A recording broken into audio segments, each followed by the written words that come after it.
Hi guys, hi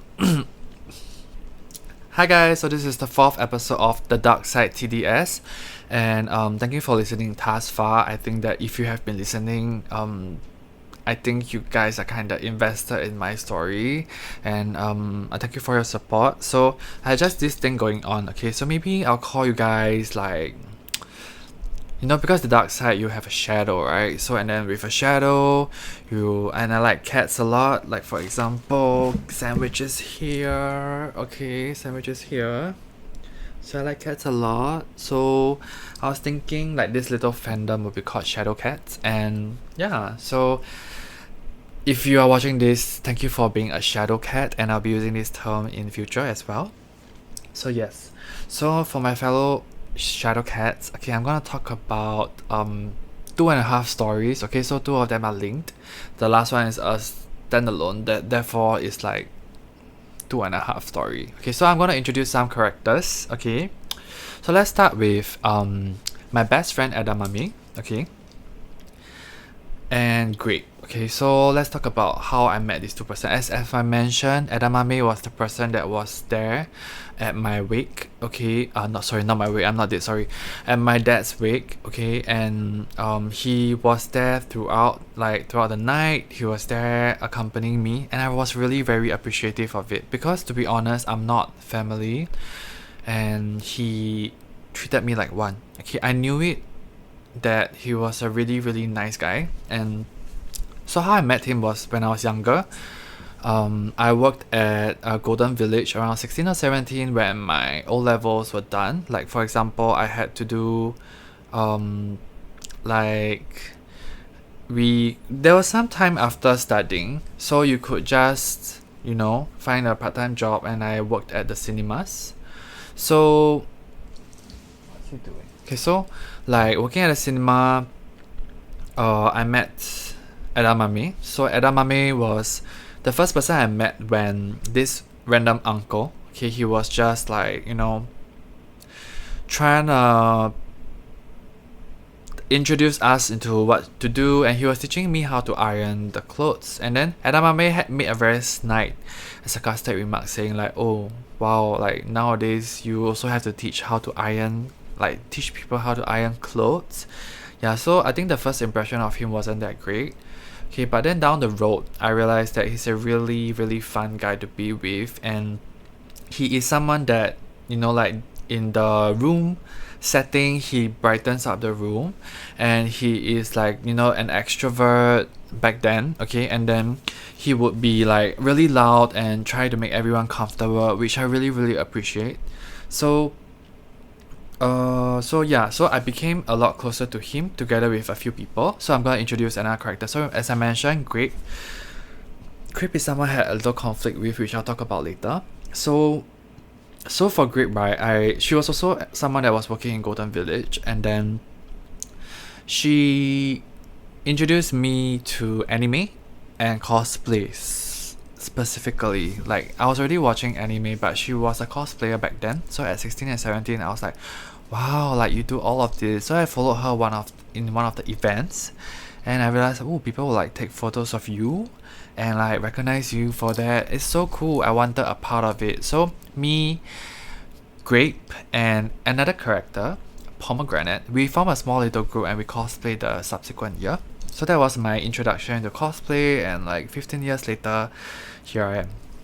So right, so after working at Golden Village for about, I think, 1 year plus, I think eventually we start leaving because we started going to school, and I think it was very hard to juggle.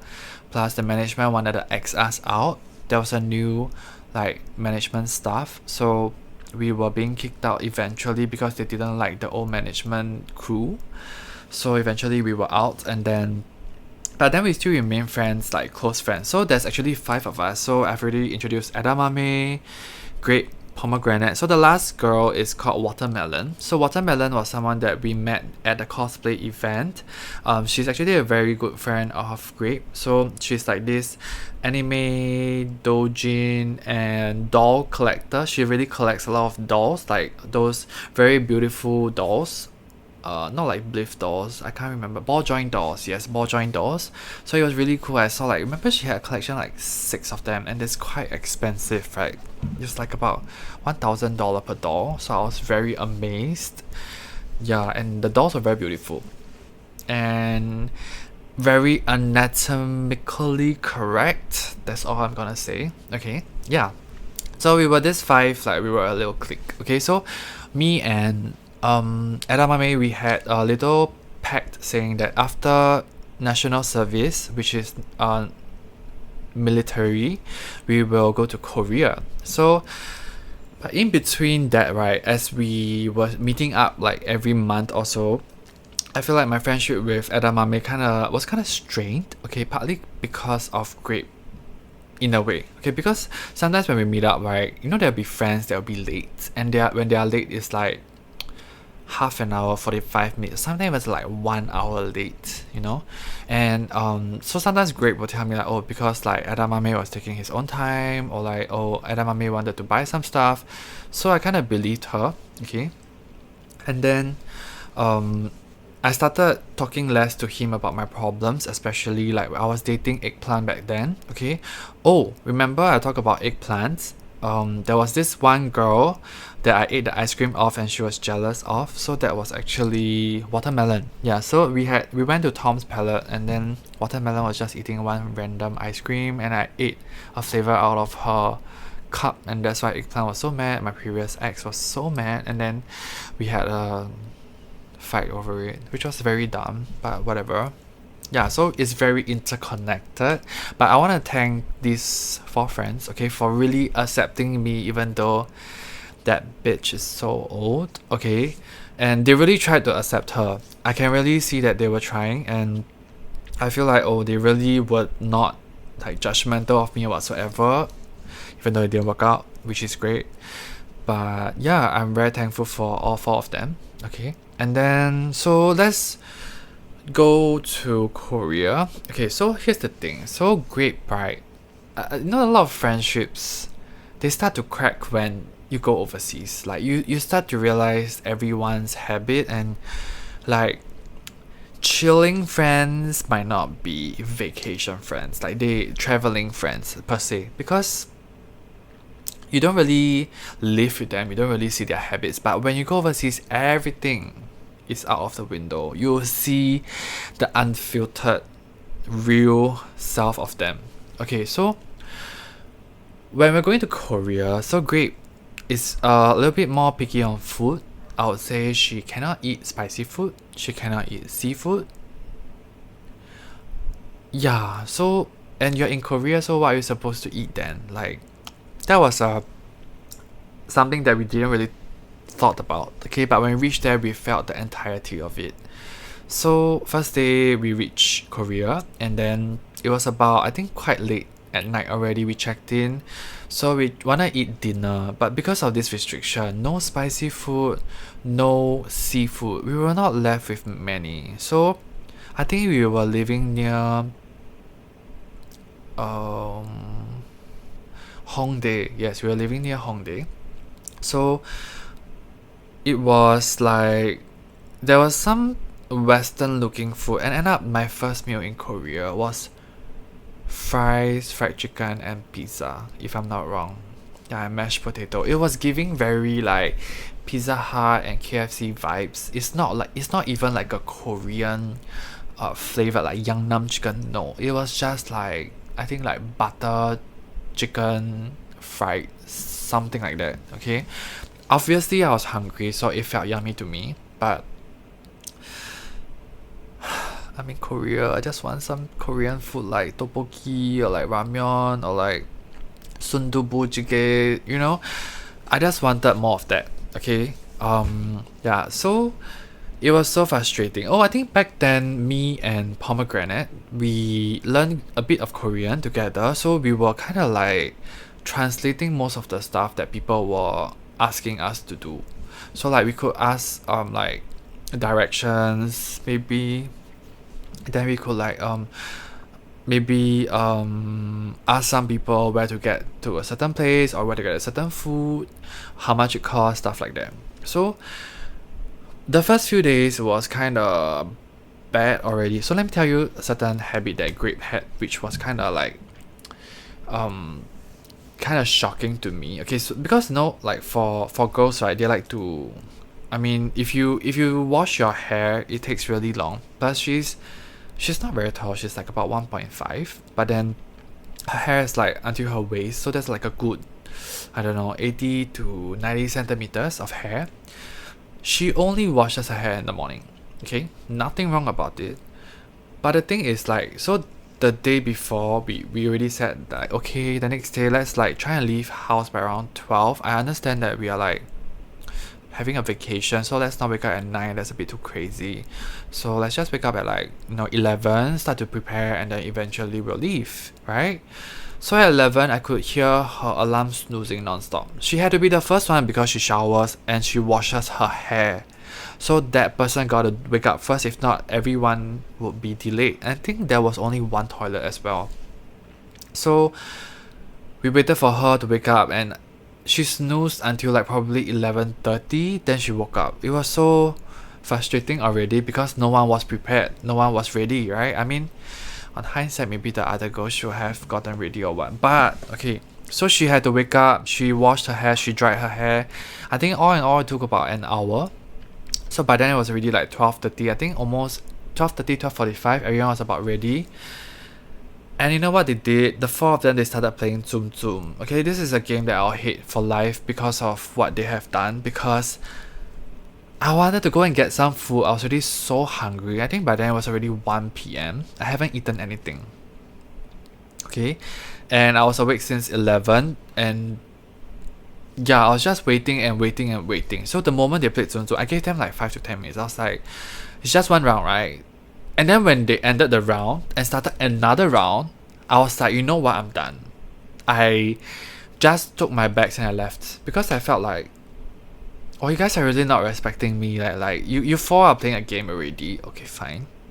But it's been so late and you don't even ask whether like if you're hungry or anything, and you just just play your own games, and I'm just there feeling very left out. Okay.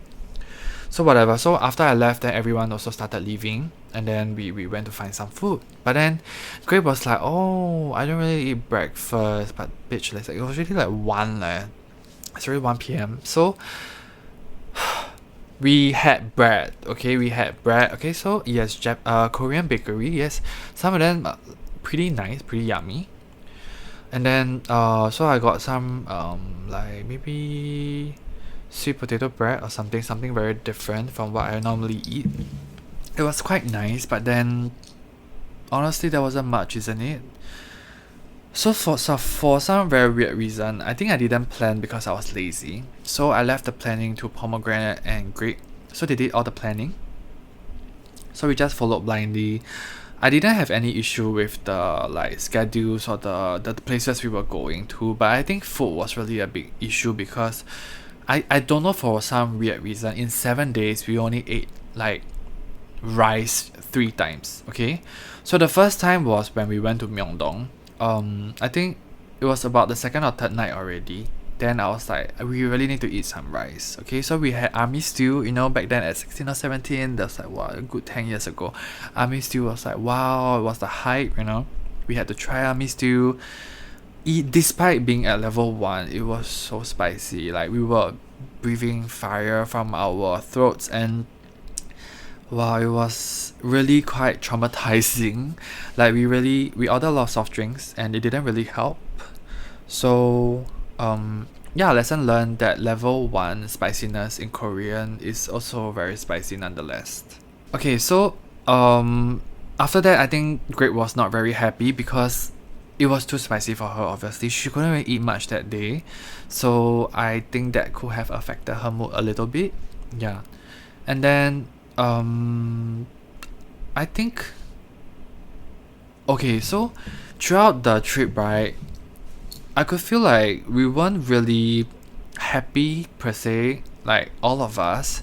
And then towards the last night, because there were 2 rooms. Okay, so one is the guys' room, like me and edamame, we will have one room which is a bunk bed, and then the next one is the girls. So the three of them, they have two bunk beds, so one of the bed was empty. So we split the rooms in terms of gender. So so that night I wasn't talking much to edamame already, because remember we had certain strains. I started to not really like him because of, I think, a lot of small things, and then we have a lot of misunderstanding, I feel. So I was just asking him, can we talk? And then he was like, yeah, sure. Then I was like,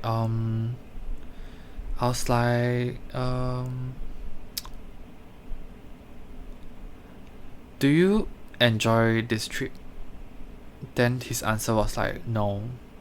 I was like, oh, I didn't really enjoy this trip as well. And then I was like, yeah, I felt like Grape was being quite difficult to be with, and honestly, this trip was something that I look forward to because it's my first trip without my family and with friends. I felt like, oh, that was a very interesting experience, but I think Grape kind of spoiled the experience for me because there were many things that she was complaining. She always, I understand that you don't know the language, but sometimes you can try to ask or pay the bill, you know, like you don't need me to do everything. I felt like Watermelon and edamame, right, they paid like at the 7-Eleven, they could just pay and all, but every time like something Grape needs, like she needs either me or Pomegranate to, you know, like Google Translate for her or ask for her. But sometimes even the counter understands English, you know, like the cashier that understands English, right? But very reliant on us, and I felt a bit uncomfortable. And to the point, it felt a bit lazy. It's just like, oh, you pay for this, or you go and take this from them, you go and do this from them, which I don't really like it to begin with. And like so I was like complaining with edamame. Then I started asking like do you feel like our friendship has like drifted and why? And then he felt it, and then we had a little like expose. And then I said, okay, partly cause, you know, there were certain times you said certain things, and then like Grape like verified it for me, and then he was like, hold up, Grape said that? I was like, yeah. He was like, well, do you know that actually it's Grape's fault that maybe sometimes that we were late, or actually Grape said something, but he had to be the messenger and tell me certain things, and end up he looked like the bad guy. So I was like, oh my god, I actually misjudged him because I was too quick to judge, right? So that was something that I wasn't very proud of, and I really apologize. I felt like talking to him really cleared a lot of our misunderstandings, and for some weird reason we both have a little common rival or enemy back then because of the trip, I think. Then suddenly I heard the door open on the other side. I think back then it was already at 1 a.m. and I saw Pomegranate, and I was like, we opened the door and I was like, come in. Then after that we started sitting down. Then we asked the same thing, like, how do you feel this trip? She was like, oh, I don't feel good. Then I was like, why? And then I think we collectively agreed that it's because of Grape. And it was so funny. And then I heard another door open. When we were so afraid that it was Grape, and then it turned out it was Watermelon. She's the quietest girl, okay? She really don't really complain much. And then we were like, okay, come in. Then we four were on the floor, then we were just chatting, and we were like collectively saying, you know what, we are all bitching to other friends that this Korean trip was so bad. Yeah. So we started to realize that, like, because of dietary reasons, because of like she relies on us a lot, let's say for food, for directions, for anything. Plus, she snoozes her alarm every day, half an hour. She needs to wash her hair. We cannot get out. There is a lot of delay. Okay, so that was kind of like a big problem, and I feel like we collectively felt like she was the issue. And through this talking, right, I think we talked for a good like 3 to 4 hours, and it was almost 4 or 5 a.m. It was so scary because it was very near the morning as well. It was our last day before we fly, so we can have a lunch before we fly. I was telling them, you know what? Tomorrow we're gonna eat rice. I don't care what she says, but we are gonna eat rice. And they agreed because they were like, it's quite ridiculous. We have been there for 7 days and we didn't really eat much Korean food besides the abalone porridge I suggested, the army stew I suggested. The rest were like, I don't know, like sometimes I really cannot remember the food, so that's how bad it was. Probably Western or Japanese, or I don't know what else that we ate. But yeah, then we learned a lot more about her and a lot more about what she has said about each and every one of us, because she's really small and petite. Like, it's very easy for us to think that she is very harmless, but actually back then in the relationship, she kind of ruined the relationship for most of us. And then yeah, so the next day we woke up, then we had lunch, and then I told everyone, I'm gonna go eat rice. I'm gonna go eat like a rice set. I don't care, like a stir-fried pork rice set or what. I'm gonna go look for it. She was like, but I don't really eat rice. I said, then you just buy whatever food along the way. So we went, and then we found a shop. So four of us, we were eating rice, and it was so good. Like their rice, because in Singapore the rice is like long Thailand rice, but then for like Korean rice, it's round, juicy and fat. It's really a lot sweeter, just like Japanese or Taiwanese rice, and it's more expensive. We don't really get it here in Singapore. And I was like, this is the staple. This is something that, and it's so simple, but it was so good. And we four ate like heartily, whereas for her, she just started opening her book and read. It was so awkward to the point that the shop owner gave her a free bowl of seaweed soup, and she was like, no, it's okay. We just couldn't be bothered with her, and I think I cannot remember, but probably she bought something later, like a bread or something. But then we were on our way back to the train. So I remember coming up from Hongdae station, there was a connection to the airport rail, and it's a bit further away from where we have alighted. No, it's a bit nearer from the way that we have alighted. So I told them, hey, I saw this path. It is nearer to the airport station. Let's go here. She's like, no, let's go and walk all the way back to the other station that we first came. I was like, you know what? If you trust yourself, you go there. I'm gonna go here. So she was really not very happy. She was a bit pissed off. And then the rest of them, they were like, okay, we just follow you. Because basically only me and Pomegranate, we could read Korean. But then that wasn't even like Korean. It's like airport, you can really see the sign. The color was different though. But I observed it on the day we alighted. So I was very confident. So we went down a lift. There was no stairs even. And then it was great. And we reached the spot immediately, and she was like, I guess you're right, lor. Like, wow, thanks. You're welcome, So, yeah, and before that, because talking about the trip, right? So the station to alight at Hongdae to the Airbnb, right? It was really long, and there were a lot of flight of stairs I had to carry for her.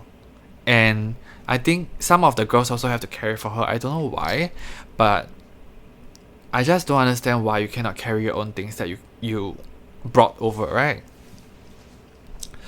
Okay, so now we have already kind of know the true grape, and then we have already exposed her.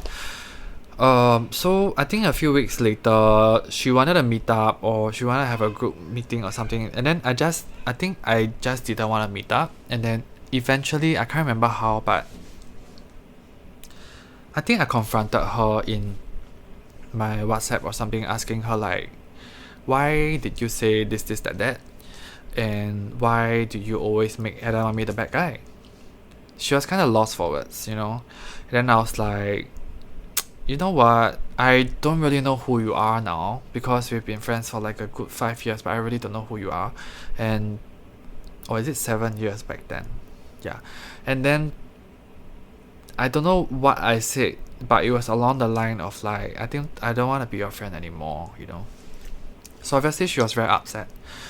She started asking the rest, I think, But then the girls were very, how to say, I would say they're very nice people. Like they don't really hold grudge. But maybe me and edamame, we are like a bit bigger personality, so we are kind of very in the face, and we don't really like hide our emotions. So then and there, we you know, we didn't become friends with her for quite some time. Okay, so zooming forward, so when I had my dad's wake, right, I think we were still not friends with Grape. Okay, so remember edamame was there for my dad's wake and then helped me throughout. So I think at that point of time, right, I think my Facebook was, because he so this thing about edamame is like, for some weird reason he keep changing his name because of like certain like fortune teller or palm reader or something. He changed his name like a good 4 to 5 times, and every time you change your name you have to pay like $100, you have to sign, you have to say the oath or something like that. So he did that multiple times, and then there was once he had a few accounts. Then on the current account that he has, a few months later after the wake, right, I sent him and said, hey, Facebook just reminded us like we are friends for 1 year. So ridiculous, I already know you for like more than 7 years. And his reply was, huh, it takes Facebook to remind you that I'm your friend. So then like, I was kind of like taken aback, because I was like, whoa, what just happened? Because as I've mentioned, after my dad passed, I was trying to cope by escaping, by taking part in so many competitions, to the point that I think there were many group gatherings that they tried to ask me out and I didn't attend. So it was kind of maybe upsetting for him, because he felt like, oh, I'm not putting in the effort. So that's the thing I don't really understand. As in, when I was back then, I was still younger, right? So I was like, I have more important things. I'm sorry, but my priority is like maybe the competition. I want to get something out of it, and I also want to get rid of the pain that I'm currently undergoing. So that's why I took part in so many things to drown myself from feelings. So if he couldn't really understand that, maybe, and I don't need him to understand that, but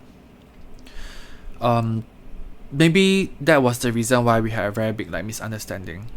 So that moment after he sent that message telling me that, oh, so Facebook reminded you, then you remembered me, I was like, oh, I know like something's wrong. So sensing that something's wrong, I was like, you're a very good friend of mine. Like, do you want to meet up and talk about it? Because I think maybe sometimes like on text or something we cannot understand fully. So it'll be good if we could meet up. So he like declined a few times. Then eventually we met up. And when we met up, he brought me to Golden Village where we first worked. And then he'll be like, can you take a deep breath? I'm like, okay. And then he's like, can you smell the popcorn? I'm like, yeah. And then he's like, although the smell of popcorn is still nice, but it is different now. I was so confused. I was like, what the hell is happening? Like, can you just get straight to the point? What is happening? And then when we went down, I think we went down to McDonald's. Right, then after that, I was like, you want to get a drink? Then he's like, no. So I went to get some drink. He's like, along the line, like, look at this McDonald's. Say it's been like 3 to 5 years and so many things have changed, so it's no longer the same. I'm like, can you just get straight to the point? Like, what is the issue? Like, did I hurt you or anything? Or did I say anything? I was so confused. I have no idea what I have done, but if I have done anything, I'm sorry, and I hope that you know that you are a really good friend of mine, and I really appreciate that. So that whole night was so confusing for me, and there was nothing that came out of it. Like, literally he was just speaking in circles, and I was like, I don't know. So I started to ask the rest, like the girls, like pomegranate and watermelon, I think. And then they couldn't really say, or they didn't really want to tell me the truth, But eventually, because my dad passed, right, I did meet up with Grape. I think that was a few years later already. Then we really buried the hatchet. Like, we were okay already. Like, she owned up, she confessed, we hugged each other, and we just like, you know what, we were both young, and then it's normal to make mistakes, right? So I think after my dad's death, like, we kind of patched up that rough patch. Okay, so mind you, it was like 19 years old. Of course, we really made mistakes, and by the time we patched up, I think it was a good, like, I was already 24, 25. Yeah, so it was a good 6 years. Okay, so we all had our growth, and we all made mistakes, and we all progressed. Okay, but then edamame had this issue, which I was very confused. Okay, so I was trying to ask the whole clique out. Okay, I was trying to be like, okay, maybe it's because I haven't been attending the group meeting, so I should like be a bit more proactive. So I started asking, oh, if we could meet here, then edamame would be like, no, I'm not free. I was thinking like, okay, maybe this is like revenge because that was me, right? I couldn't make it. And then at the end of the day, I dragged another older Golden Village member friend, which we were very close with, to meet up. And then I asked edamame, do you want to meet up together with Grape? And then back then, he said yes. I was really happy because like, he finally agreed to meet after that weird, confusing night, right? So I remember I came back from Hong Kong because me and my family, we went for a trip to Hong Kong to kind of like, hopefully not think about bad stuff. So I still bought like some Janice cookie or something. Like, I bought for Grape, I also bought for edamame, right? And then so that day itself, that good friend from Golden Village couldn't come. But so it was just Grape and me. So she kind of dropped the ball randomly. And then for edamame, suddenly we met at Clarke Quay. And then it was like along the river, there were some steps and all. And then he was like, can you just meet me there? At first we were at Burger King. We already had dinner. No, we were at Burger King waiting. No. We were just waiting for him. So eventually we went to the location where he was. He was just along the river. I walked over, and then I was like, hi, I say like, what are you doing here? Because like, we are gonna have dinner, right? He's like, firstly, I'm not gonna have dinner with you guys. Secondly, he says, it really hurts me to see you act so desperate, and you are really trying too hard. And then lastly, he said like, I don't want to be your friend anymore. So back then, on my hand was his favorite scent. He was holding a gift that I've given him, which was a perfume or something, and the cookies that I was about to give him, but he was like, you know what? He says that he doesn't deserve it. And at that moment, I felt really embarrassed. I felt really disheartened that I've tried so hard. I don't mean any harm, but this person chose to publicly like embarrass me in front of other people. There were random people walking past also, you see. It was as if like we were a couple breaking up or something, but it wasn't even. And I felt like this was so uncalled for. I don't think I fully can swear that I have never done anything like malicious to this person. I don't know what I did to deserve this. And I just stomped off. I say like, you mark your words, I will no longer be your friend anymore. And I just stomped off. So I stomped off, and then Grape was so confused. And she just followed me. And I was so mad. I was like, I think we stopped at Burger King because it was the nearest place. I was like, okay, I'm very hungry. I'm just gonna order. I don't care. Like, this asshole who has been wasting my time for so long and embarrassed me and all. And if he wants this, I'll give it to him, and we will no longer be friends. So so I gave the cookie to Grape. I said, okay, you know what, you can share it with Pomegranate as well, because they were working in a similar place. But I was so upset. I was so upset. I was so embarrassed. I was so frustrated as well. I felt like, what did I do? Like, can you just tell me straight? But he chose not to, and I feel like maybe after much reflection, I feel like we have very different like perception of what a friendship should be. And for him, probably he wants someone to reciprocate the effort in the relationship or a friendship, right? Let's say if I meet you 5 times a day, or if I come out in your times of weakness or darkness, you should do the same back to me. And probably when I was not doing that, or when I was prioritizing my like competitions, he felt upset that I couldn't follow his standard or something like that. I think that's the only possible explanation, and down the line I think I kind of could understand that from him, you know. Yeah, so I was like,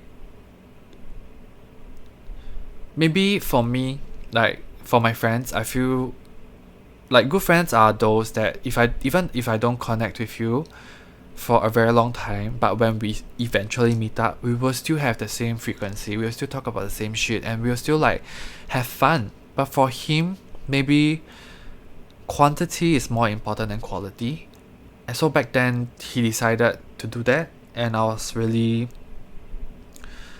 like lost for words. And that was a few months after I think my grandma's wake, which he didn't appear, which I felt it was kind of weird already, because he chose not to come. But I respect his decision. Like, maybe I felt like he was busy. He already spent so much time for my dad's wake, right? Why would he be there for my grandma's? But he didn't even attend it. So I was like, okay, sure. I mean, not everyone needs to come. So maybe back then he was already kind of not feeling very happy because I was very involved in my competitions. But yeah, okay, so at the end of the day, I think a few years ago, so that was like 5 years after that, a few years ago, I took a bus at like Harbourfront. Okay, it was a train station, and I bumped into him. But he was pressing his phone, and I was holding groceries, and I was like, oh my god, what should I do? Like, oh my god, I just want to run away. But then I was like, you know what? I didn't do anything wrong. He's the one that upset me. Why should I run away? So me being me, and me thinking like, okay, let's say if I don't see him again, let's say if like I died tomorrow, I will definitely regret this. So I went up to him and I was like, hi, how are you? And he was shocked. He was like, oh, wow. I was like, it's been a while since we met, and honestly, I saw you and I wanted to avoid you, but I think this is fate, because I don't think I will see you always here for some weird reason. And he said he was dog sitting like someone's house. I was like, oh, cool. And I was like, okay, yeah, so what were you doing now? So he was like, oh, he's like doing insurance back then. Okay, then I was like, oh, okay. Then I was like, I mean, I'm gonna alight soon, but I hope that we can have a proper talk after this. And then yeah, so after that, I think the next week we planned a day out to like sort things out. We talked through about what had happened, and honestly it's still a fuss, I can't remember, but I think it was a long, like we just had very different expectations of a friendship, and then that's why we kinda didn't, like, you know, it didn't really lasted back then, and we had our friction, so it was inevitable. Yeah, but then I feel like I will still remember the good things that he have done, and we will still hang out if there is a chance. Okay, so yeah, so I'm gonna talk about the second story. Okay, so I think that this story is getting kind of long. It's already at 40 minutes now, and my battery is dying.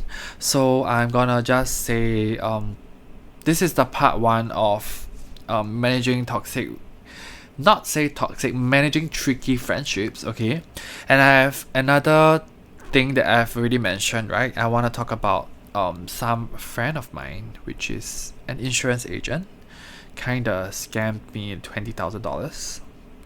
I'll talk about that in the 5th episode of The Dark Side, and how edamame, oh my goodness, did I use his name?